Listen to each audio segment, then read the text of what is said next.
आपको कहानी प्रस्तुत कर रहा हूँ। छोटी सी कहानी है, पाप पुण्य।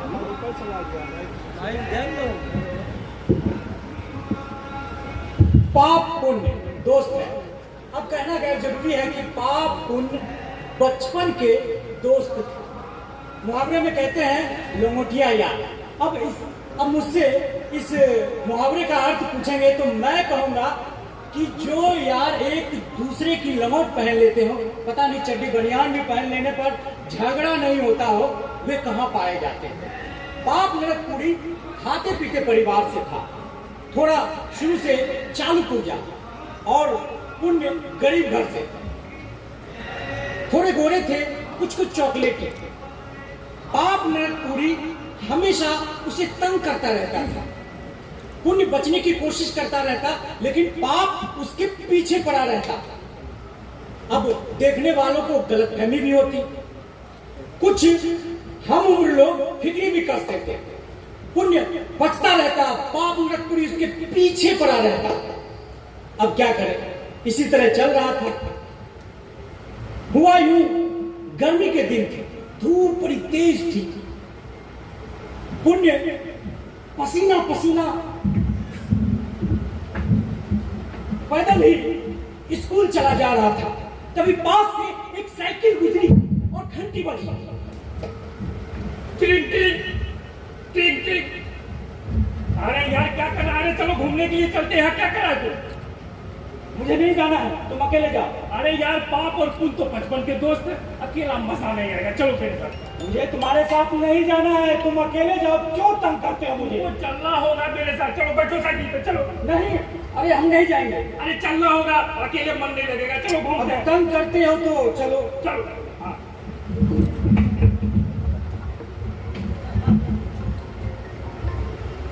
जैसा कि मैंने पहले ही कहा था, पाप नरकपुरी खाते पीते परिवार से था। घर में नौकर चाकर थे। चमचमाती साइकिल पे सवार था।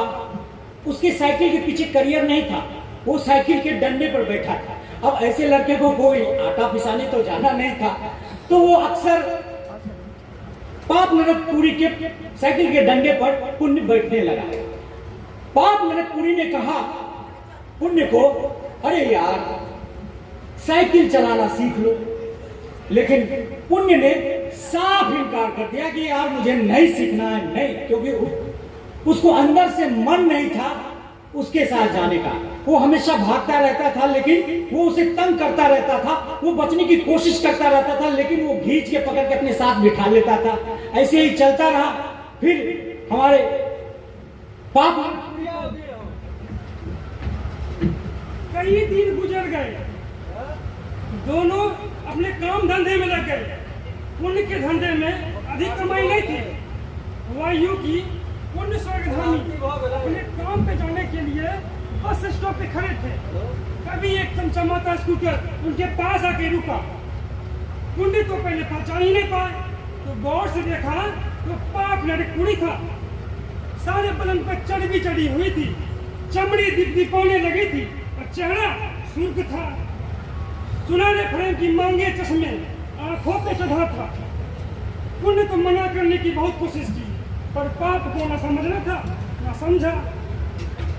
अब पुण्य पाप के स्कूटर की पिछली सीट पर बैठना पड़ा। फिर तो यार वही आए दिन की बात हो गई। अब पुण्य पाप की स्कूटर की पिछली सीट पर बैठा हुआ नजर आने लगा। मुहावरे में कहते हैं ना कि इस बार नदी में पानी ज्यादा बहा। अब पानी और समय में क्या सम है मुझे पता, क्योंकि समय ना तो पीने के काम आता है और ना नहाने।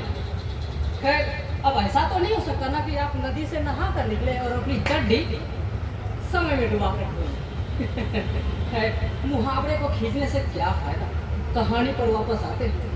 एक बार पुण्य स्वर्गधामी सड़क पर पैदल जा रहे, कोई कील उनके चप्पल में बार बार चुभ रही थी। शायद उनका पुण्य हो रहा ही चुभ रहा हो कि तभी एक गाड़ी उनके पीछे आई और जोर का हॉर्न मारा। पुण्य हड़बड़ा कर पीछे हटा। पुण्य हड़बड़ा कर पीछे हटा। गनीमत रही कि गिरने से पहले सब, और गनीमत यह भी रही कि किसी ने देखा नहीं अब आप ही सोचो ना, कोई देख लेता तो क्या कहता? अरे देखो देखो, पुण्य लड़खड़ा गया। और कोई गिरते हुए देख लेता तो क्या कहता? अरे देखो देखो, पुण्य का पतन हो गया। खैर, तो समझते समझते पुण्य ने देखा कि कार में पाप नरकपुरी था, और पाप के सामने पुण्य की ना पहले कभी चली थी और ना आज चली। आखिर में पुण्य को पाप की बगल वाली सीट पर बैठना ही पड़ा। कमाल है। इसी तरह पाप के साइकिल पे कभी पुण्य साइकिल पे सवार, कभी स्कूटर के पीछे बैठा नजर आता, कभी कार में बगल वाली सीट पर। इसी तरह कहते हैं ना, जहाँ पाप चचा, जहाँ पाप होगा वहाँ पुण्य होगा, जहाँ पुण्य होगा वहाँ पाप। दोनों दोस्त इसी तरह साथ चलते रहे। हुआ यूं कि एक दुर्घटना में पुण्य की टांग टूट गई और पाप की दोनों आंखें चली गई। पाप अंधा हो गया और पुण्य लग रहा। पाप के पास पैसे की कमी नहीं थी, उसने पुण्य के लिए एक व्हीलचेयर खरीद लाया। पुण्य उस व्हीलचेयर पर बैठा रहता, अब पाप उसके निर्देशों के अनुसार थकाता रहता। कहने वाले कहते पाप पुण्य के धक्के से चल रहा है। कुछ जो पुण्य के पक्ष में थे कहते नहीं, पुण्य पाप की गाड़ी खींच रहा है। बस सती वाले को दोनों को हकीकत मालूम है। पाप नरकपुरी और पुण्य स्वर्गगामी इन जुमले को सुनते तो जोर से हंसने लगे। पाप नरकपुरी और पुण्य स्वर्गगामी हुआ यूं कि किसी की कोई अज्ञात बीमारी फैल गई। पुण्य के कई करीबी रिश्तेदार इस अज्ञात बीमारी और जानलेवा बीमारी के चक्कर में आकर मर गए। पुण्य के एक बहुत ही करीबी रिश्तेदार जब मरणासन थे तो उसे मान मुनव्वल कर पुण्य ने नेत्रदान करवा लिया। वे सज्जन 4 दिन बाद स्वर्गवासी हो गए। पुण्य ने तत्काल डॉक्टर से कहा कि दोनों आंख पाप नरकपुरी को लगा दी जाए। डॉक्टर ने कहा नहीं, एक आंख एक ही बार में लगाई जाएगी, दोनों आंख एक साथ नहीं लगाई जाएगी। काफी बहस मुबाहिसे के बाद पुण्य तैयार हुआ। पुण्य सोचा कम से कम एक आंख लग जाने से पाप को दिखने तो लगेगा। हो सकता है एक पुण्य आत्मा की आंख लगने से उसके सोचने, समझने और देखने में फर्क पड़ जाए। पाप नरकपुरी को जैसे ही पुण्य आत्मा की आंख लगे, उसका विवेक तेजी से जागृत हो गया। अब कुकर्म करते हुए उसका विवेक हमेशा जागृत रहता है। वे धर्मात्मा किस्म के लोग जो पहले पाप को देखते ही दुर्दरा देते, अब उसे पास बिठाने लगे और तो और कई मामलों में उससे सलाह भी लेते और पीठ पीछे ये भी कहे हुए सुने जाते कि आप पाप बदल गया है, पहले जैसा नहीं है, बहुत समझदार हो गया है पाप। आइए पाप पुण्य कहानी के बाद देखते हैं अंडे चोर। अचानक ही उसे एक दिन इस शहर में दिखा। कोई नहीं जानता था कि वो कहाँ से आई है, उसका नाम क्या है, कुछ भी पता नहीं था। बस ऐसा लग रहा था कि उसकी याददाश्त कहीं खो गई थी। उस याददाश्त के साथ उसका सारा अतीत खो गया था। याददाश्त ना हो जैसे जीवन भर की कमाई की गठरी हो। वो सूनी आंखों से सूने में एक टक देखती रही, जैसे वो कुछ खोज रही हो, अपने आप को या फिर अपने नाम को ढूंढ रही हो। जब वो अपने आप में वापस आती तो दिन भर जामा मस्जिद के पास बैठी रहती। भीख वो किसी से नहीं मांगती, कोई उसे खाने को देता तो खा लेती। रात को ज्यादातर वो कहाँ रहती इसका कुछ भी पता नहीं चला। हाँ, लेकिन उसकी उम्र कम थी, इसीलिए शाम होते ना होते कुछ लोग उसके पीछे पड़ जाते थे। वो बेचारी हमेशा कुछ ना कुछ बड़बड़ाती रहती, जिसे वो कुछ खोज रही हो, अपने आप को या फिर अपने नाम को ढूंढ रही हो। लोगों ने उसे जानने समझने की बहुत कोशिश की, पर कोई तंत्र नहीं निकला। अरे लोगों की ऐसी आदत थी कि लोग कुत्ते, बिल्ली, गायों तक के नाम रख देते थे।